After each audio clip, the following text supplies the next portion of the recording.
Jeg vil gerne redegøre for definitionen af sinus og cosinus. Det vil jeg gøre ved hjælp af enhedscirklen. Her på enhedscirklen har jeg tegnet en vinkel, vi kalder V, og en streg her fra punktet 0 og ud til kanten af enhedscirklen, som vi kalder for P. Når jeg tegner stregen ned her til x-aksen, så er det så cosinus til vinklen V, og den hedder 0,819. Det samme, hvis jeg tegner en vandret streg ud til y-aksen, er det så sinus til vinklen V, og den er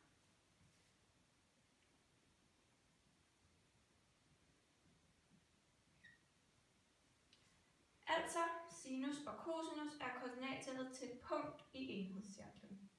Så altså hvis vi ser, at den her vinkel var 35 grader, vil den have punktet, tegn her punktet, 35.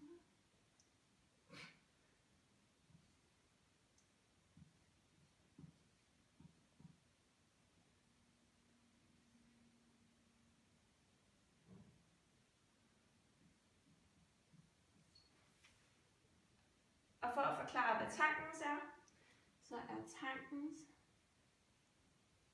forholdet mellem sinus og cosinus. Jeg vil gerne bevise cosinusrelationerne, og det vil jeg gøre ved hjælp af den her trekant, og vi vil gerne finde beviset for de her to sætninger.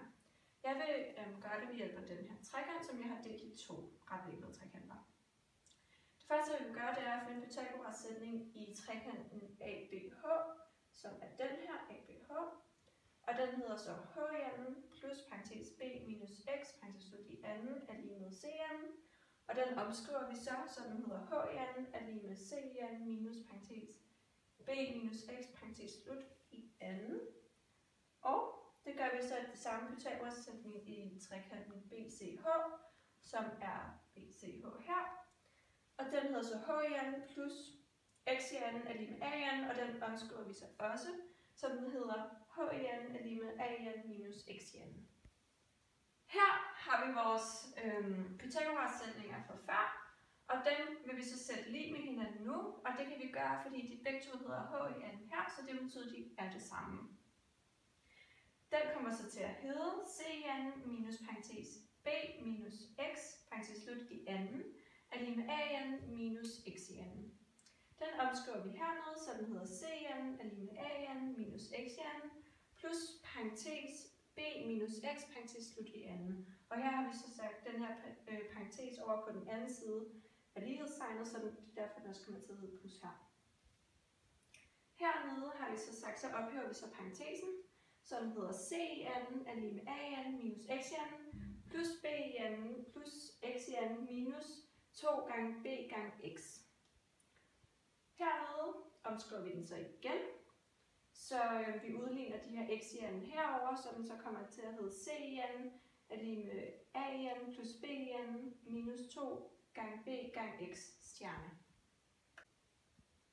Her har vi sætningen fra før, og i stjernen skal vi indsætte en omskreven cosinus ligning, og cosinus i retvinklede trekanter er cos til c er lige med x over a, og den omskriver vi så den hedder x er lige med a gange cosinus til c. For at blive helt færdige mangler vi kun at sætte vores to ligninger sammen, og den ene, som vi havde her, havde jo som sagt c er lige med a plus b minus 2 gange b gange x, og den vi lige regnede ud før med cosinus, hed jo så x er lige med a gange cosinus til c, og den sætter vi så sammen. Og det sætter vi så sammen efter x stjerne, fordi at x'et her og x'et her udligner selvfølgelig hinanden. Så sætningen kommer til at hedde cn er lige med an plus bn minus 2 gange b gange a gange cosinus til c. Og det eneste for at gøre den helt perfekt, så bytter vi bare lige b og a rundt, så den kommer til at se sådan ud, som den er heroppe, kommer den til at hedde cn er lige med an plus b minus 2 gange a gange b gange cosinus til c. Her har vi vores ligning fra før, som man bruger til at udregne sider i en trekant med. og den vil vi bruge til at finde ud af, hvordan vi regner vinklerne. Det vil vi gøre ved at isolere cosinus til c. Det her er den sammenligning, som står her, og den vil vi skrive om, så den kommer til at hedde 2 gange a gange b gange cosinus til c er lige med a plus bn minus c i anden. Og det, der er blevet gjort anderledes her, er, at vi har sat cn over på den anden side, så den så er blevet negativ, så den hedder minus cn. Og den del her, fra minus 2, er kommet over på den anden side af ligningstegnet også, så det er så blevet positivt, så i stedet for minus 2 er den så 2. Den vil vi så omskrive, så vi får en endelig ligning, som så kommer til at hedde cosinus til c er lige med an plus bn minus cn over 2 gange a gange b.